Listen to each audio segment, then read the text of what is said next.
The views and opinions expressed on any program are those of the producers and/or the persons appearing on the program, and do not necessarily reflect the views and opinions of FRC Media, Bristol Community College, or the City of Fall River.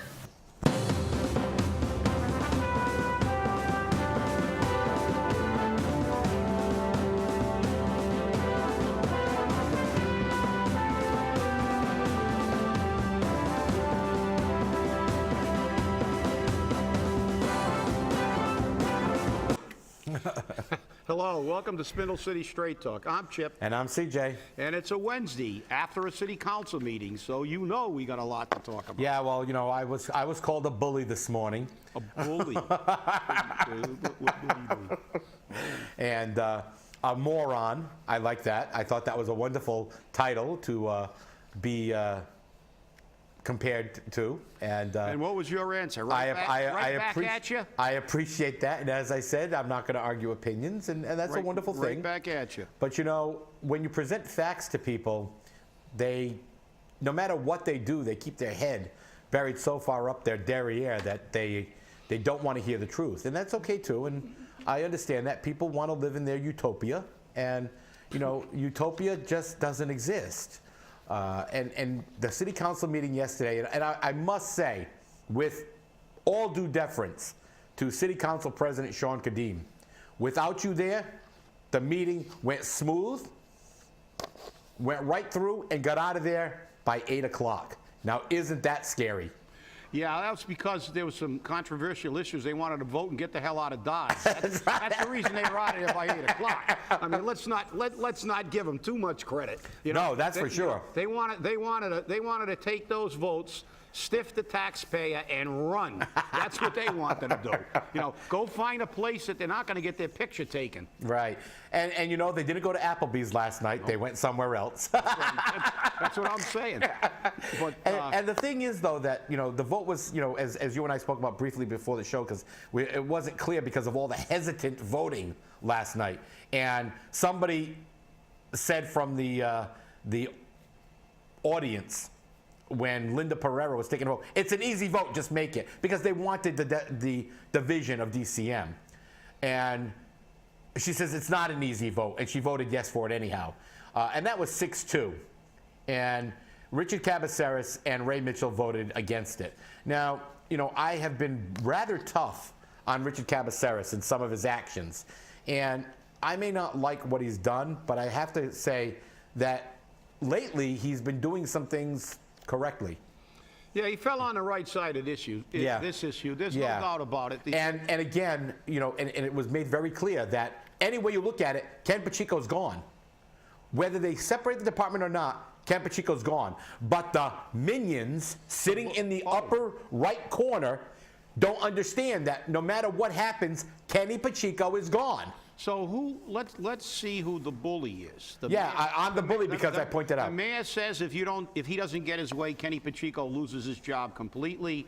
If you don't support his candidacy, he eliminates your department, i.e. the DCM, the trash. Right. So I don't know who's bullying, but you know, I guess it's in the eyes of the beholder, and that's irrelevant because the fact is that. You know, one man's patriot is another man's terrorist. So, you know, labels don't mean that. Labels don't mean anything. No. What does mean something is that this city council has never seen a TIF or something to increase the burden on the residential taxpayer that they didn't embrace. Right. And every council, and let's face it, the TIF on the Harbor Mall. And as our regular Friday guest and co-host Carlos Caesar said, nobody cares about the fact that if they open all these retail stores and restaurants, they're going to go out of business ultimately anyway because nobody's got any money. But they don't. How about the existing retail stores and restaurants that you let that lower their operating costs? And then the Messiah will be in there trying to lower the rest of them. Right. And then guess who picks up all the slack? Same thing with the splitting of DCM. We went over the numbers. You're going to hire 2 guys at $98,000 instead of 1 guy at $115,000. And you're going to give them half the work because you're going to split the departments. And then you're going to try to sell the pile of BS that will never, ever have those 3 or 4 intermediate supervisors that were eliminated. Really? You think the department head is going to go out and supervise the day-to-day operations of DCM? Do you really believe that? Because then you'll say, hey, you're not a department head. You don't have time to actually administer the department. You're out there like a working foreman. Those positions will come back. But you know, and guess what? What we'll be left with is a department that has intermediate super, because those people can't work unsupervised. right. They're going to have a department that has intermediate supervisors, and now we have 2 department heads running a you know, no one in the city, and maybe the mayor in PC, they didn't teach him effective supervisory practices. But you know, It's about delegation of authority. It's about scope of authority. And you know, a department head has his job. You can't eliminate certain jobs, but you can consolidate, expand duties. This is absolute crap. The end result of this is we're doing less for more money, and the end result of these TIFs and the splitting of DCM is more burden on the residential taxpayer in the city of Fall River, and shame on you gutless weasels that occupy those chairs. But you know, Chip, the big picture of this is, and you know, we're now being negative. So let full disclosure, we're being negative, of course. Look, no, let me say that's just my opinion. Right, So and again, you know, and I'm entitled to it. That's right. We're all entitled to opinions. You know, and Yep. so that's the way it is. But the thing is that when we look at the numbers, as you and I have spoken about, I look at the current budget. Over $500,000 has been given to buildings and grounds. Guess where that money is? Salaries. Salaries. There's no money given towards infrastructure. Zero. Zero. So what does that mean those jobs are? That means those jobs are jobs, just keeping somebody employed. But isn't that the duty of the mayor to create jobs for all his friends? I guess so, because here's what happens now. Isn't that what politicians do? Right. And as I said to the city council, which you know, I stayed away from the city council for a while because I didn't even want to get into it anymore because I'm talking to a wall because they don't hear anything. I said very clearly that you got to look at the big picture. You can separate these departments all you want, but if you're not going to put the money in to fix the infrastructure, all you're doing is creating jobs. Now, the mayor has said over and over, Kathy Ann Viveris has said it, she said it yesterday in the city council chamber, so much so that they asked Ken Pacheco to not show up yesterday. They asked him to not show up. All right? So that tells you exactly how it is. And the minions in the upper right-hand corner, okay, a whole section of people that Joe Good declared mayoral supporters, we're sitting there touting for this DCM separation. Okay, you know what? I'm all for small government. But we're not getting small government. We're getting larger government costing us more money. And the mayor said in December on WJAR that he's going to bring in the best and brightest from Rhode Island. And so far, that's what he's doing. We already know that a neighborhood coordinator has been created. The position has been filled. Contrary to the rumor, the position was filled by the mayor, not by CDA. Okay? And the person coming in was originally from Fall River, but now comes in from Rhode Island. And then we move one step forward. The position for the new DCM director is already chosen. It's already chosen. And there's a rumor of a number of people. Okay? One of which I thought initially was highly likely, but probably won't be. But odds are this person will be coming from Rhode Island. I asked under 6610 for information regarding Sunrise Scavengers and the unnamed consultant from the city. The mayor didn't even respond to the request as required by the law. And interestingly enough, it took me to start doing some digging and start getting the information I need to find out who the consultant was, the unnamed consultant, for the lack of a better expression. The unnamed consultant was Randy Salmick, S-A-L-M-I-C-H, from Chicago. Okay? His contract fee was paid for by Sunrise Scavengers. Again, I had to do some digging. And you have to say, why? Now, Mr. Salmick has a history. He's a consultant for not only Sunrise, but you want to talk about burning the candle at all ends? He's also the consultant for Republic. Isn't that amazing? Two competitors, and he's consulting for both of them. Okay? Well, and he has to come in. He stayed at the hotel, supposedly, allegedly, stayed at the hotel up at the harbor at the airport. Okay? So, because I asked very specifically what the expenses were, how much is being paid, and the city failed to answer any of the questions. Meanwhile, Sunrise Scavengers is going to get this privatized contract at no savings to the city, by the way, and we're going to prove that with numbers later. But I think the bigger problem is this, is that other companies which have requested what the city is looking for in the bid have been told, just give us a bid. How do they know what they're bidding on? They got to know what they're bidding on. They got to have some parameters, and the city's not giving them parameters. Tell me that doesn't scream out to you, the voter, that my friend's going to get the job. My political supporter, my campaign contributors are going to get these jobs. This is where we have the problem. Patronage exists. We know it exists. It exists everywhere, whether it be in city, state, or national government. We know it exists.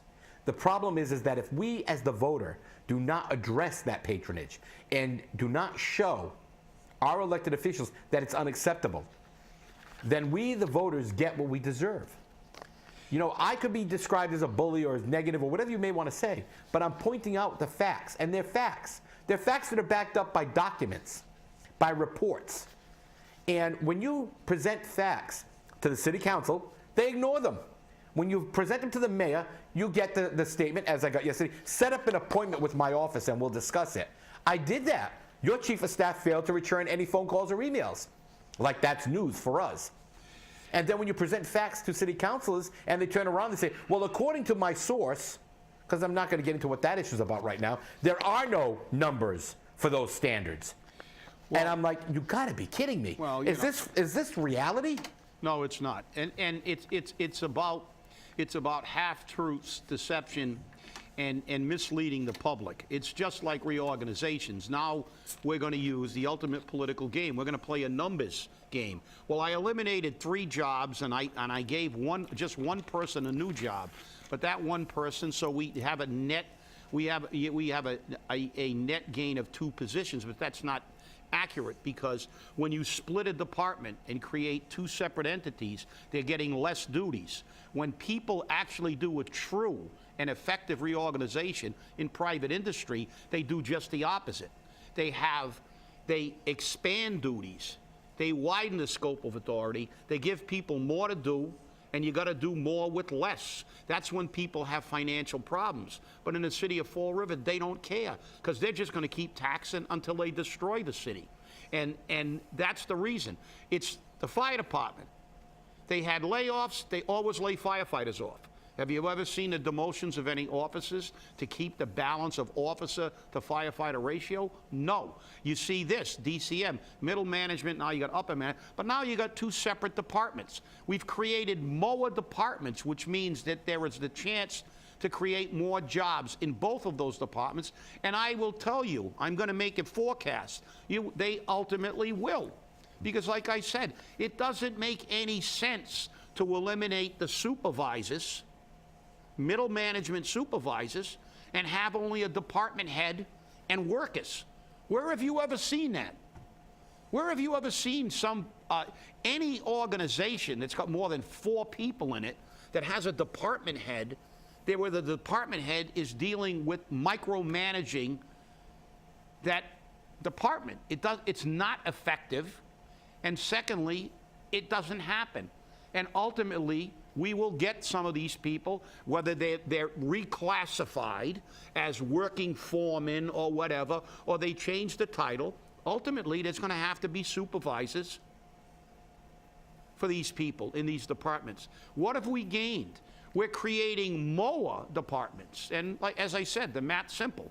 Kenny used to get $115,000. He got a $17,000 pay cut to 98. But they hired another guy for 98. So now we're actually paying, because if you take that 17,000 from that 98 position, you know, you basically got you're paying like 81,000 for this guy, and more to supervise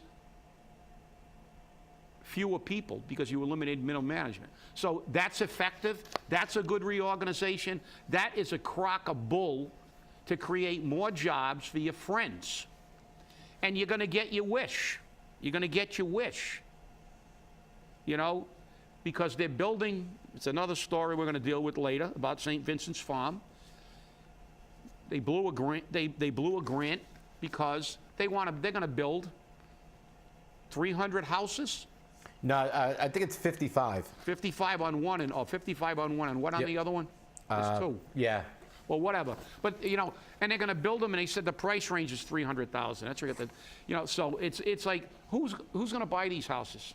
People are moving out of Fall River. People are going to lose their houses.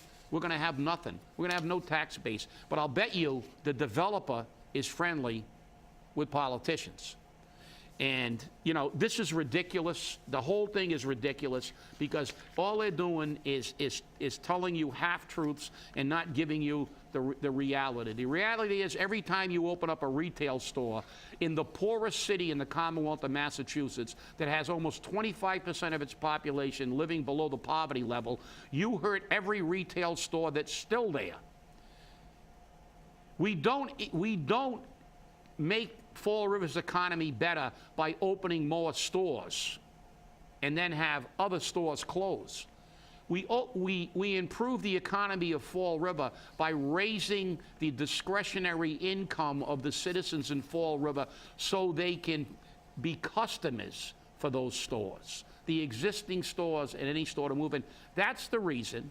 Simple. You don't have to be a Nobel Prize winning economist to figure out the reason that Newton, that's got 2,000 less people than Fall River, has 10,000 more retail stores than Fall River. 10,000.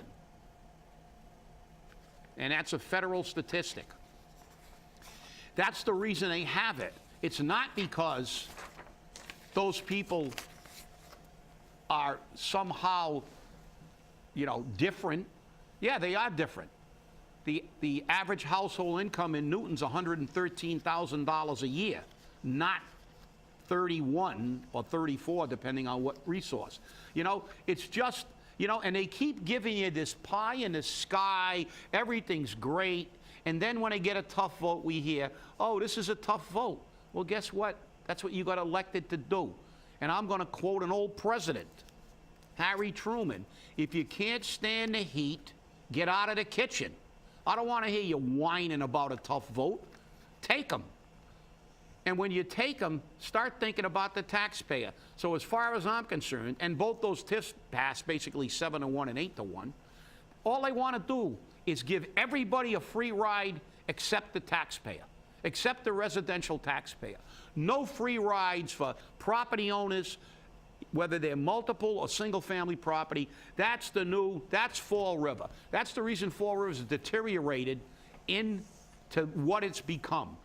The poorest city in the state of Massachusetts, and going for the poorest city in the country. Well, you know, and the thing is, I explained to some people last night and again this morning on what happens with these new properties and how they determine tax levies. And I took this right out of Mass General Law, Chapter 59. Well, you must be lying then, because it's only in the law. It's only in the law. When they determine the tax levy for a city or town, they use what they call new growth. New growth is new buildings, new constructions, improvements, all of that's put in there. Now, Amazon is new growth.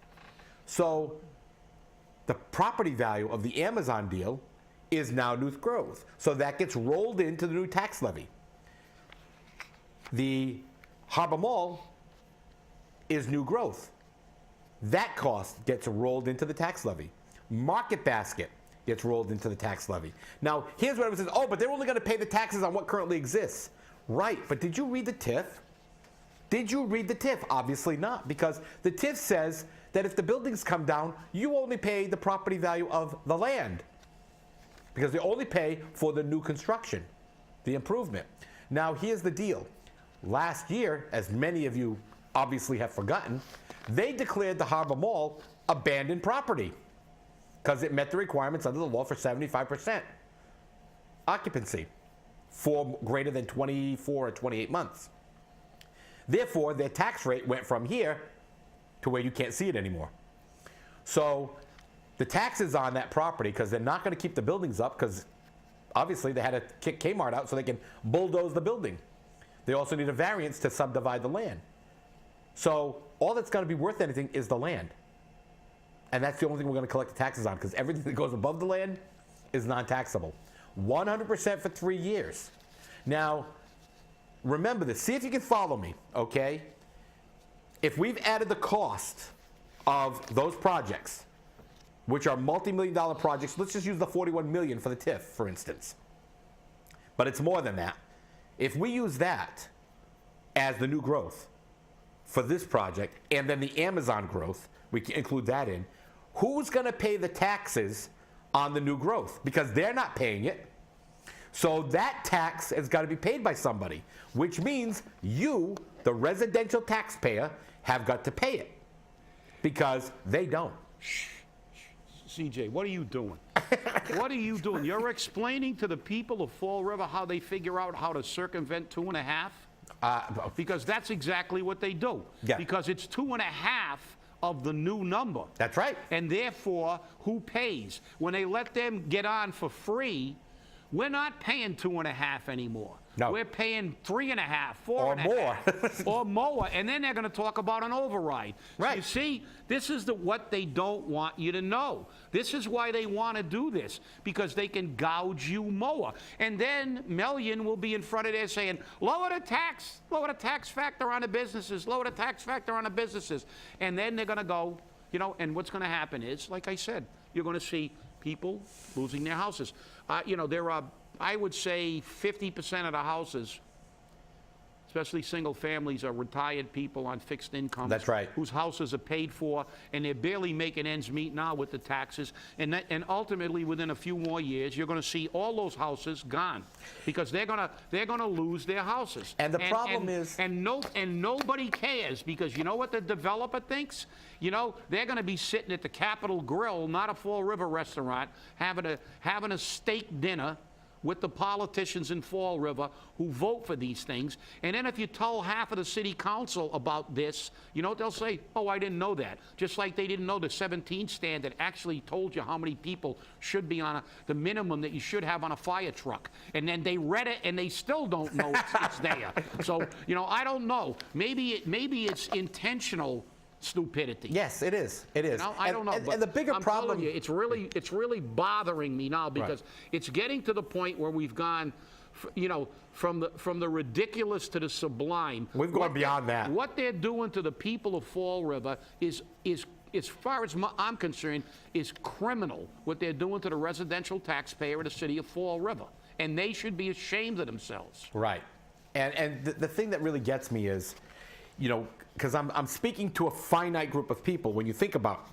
Because remember, 30% of the population owns the property. 30%. 30% owns the property. Which is, by the way, an extremely low number, because if you look at Newton, it's in a 70%. Exactly. And the 30% that listen to us know we're right. But the 70% are renters. They don't care if the property taxes go up, because the landlord's not going to raise my rent because I can't afford to pay anymore, and I won't move out of here until they evict me out and take me out by the sheriff, which jacks up the cost to the landlord. Now, I'm a property owner, and I do have rentals, and my tenants will tell you I'm a very easy property owner to deal with, and that my rents are very reasonable. They're even below what you're getting in the city for quality apartments. But I'm at the point now where I'm going to have to start raising the rents. And I've spoken to my tenants about it.